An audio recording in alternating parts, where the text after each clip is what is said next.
എറണാകുളം മൂവാറ്റുപുഴയിൽ ബാറ്ററി മോഷണം ആരോപിച്ച് ആളുമാറി പോലീസ് മർദ്ദിച്ചുവെന്ന് പരാതി. മൂവാറ്റുപുഴ സ്വദേശി അമൽ ആന്റണിയാണ് ജനമൈത്രി പോലീസ് മർദ്ദിച്ചത്. ഞാൻ ചോദിച്ചു, അപ്പോൾ എൻ്റെ പേര് ചോദിച്ചു, ഞാൻ പേര് പറഞ്ഞു.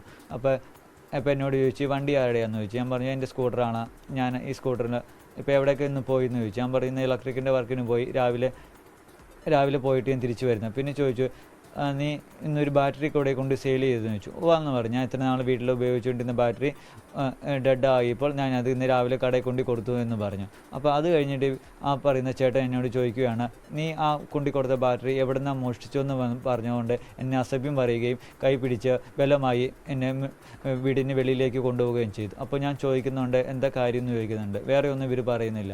അപ്പോൾ 1 മിനിറ്റ് ഏകദേശം സംസാരിച്ചുകൊണ്ടിരുന്നപ്പോൾ ഒരു പോലീസ് വാഹനം മുറ്റത്തേക്ക് സ്പീഡിൽ വന്നിട്ട് അതിൽ ഏകദേശം 5 ഉദ്യോഗസ്ഥരുണ്ടായി.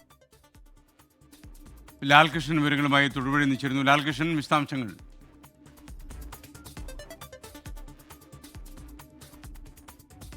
തൊടുപുഴയിൽ തന്നെയുള്ള ഒരു പൂക്കടയിൽ നിന്ന് ബാറ്ററി മോഷണം പോയിരുന്നു. ഏകദേശം 3 വർഷം പഴക്കമുള്ള ഒരു ബാറ്ററിയാണ് അത്. പക്ഷേ അമലാണ് മോഷണം നടത്തിയത് എന്ന് ആരോപിച്ചുകൊണ്ടാണ് പോലീസ് 5 പേരടങ്ങുന്ന മൂവാറ്റുപുഴയിലെ ജനമൈത്രി പോലീസുകാരെ ഉച്ചയോടുകൂടി വീട്ടിലെത്തി ഭക്ഷണം കഴിച്ചുകൊണ്ടിരുന്ന അമലിനെ വീട്ടിൽ നിന്ന് പിടിച്ചിറക്കി മർദ്ദിച്ചത്.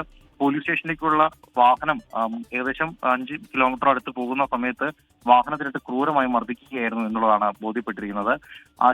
അവിടെ എത്തിയതിനു ശേഷം, അതായത് പോലീസ് സ്റ്റേഷനിൽ എത്തിയതിനു ശേഷം പരാതിക്കാരായ ആളുകളെ വിളിച്ചു വരുത്തുകയും ബില്ലുകൾ തമ്മിൽ മാറ്റം വരുത്തി നോക്കുമ്പോഴാണ് മനസ്സിലാവുന്നത് അമൽ വിൽപ്പന നടത്തിയത് 10 വർഷം മുമ്പ് സ്വന്തം വീട്ടിലുണ്ടായിരുന്ന ബാറ്ററി ആയിരുന്നു എന്നും മോഷണം പോയ ബാറ്ററി അല്ല എന്നും ബോധ്യപ്പെട്ടത്.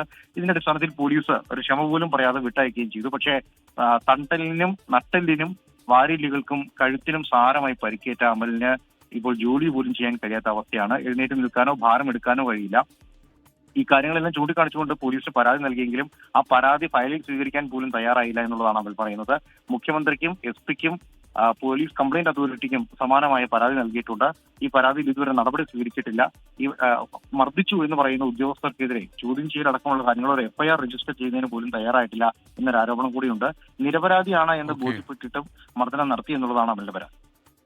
Okay, thank you Lalkrishnan. ലോകത്തെവിടെയായാലും ഏത് സമയത്തും 24 വാർത്തകളും ഓഗ്മെന്റഡ് റിയാലിറ്റി പാക്കേജുകളും എക്സ്പ്ലെയിനറുകളും വിശദമായി കാണാൻ ഞങ്ങളുടെ YouTube ചാനൽ നിങ്ങൾക്ക് സബ്സ്ക്രൈബ് ചെയ്യാം.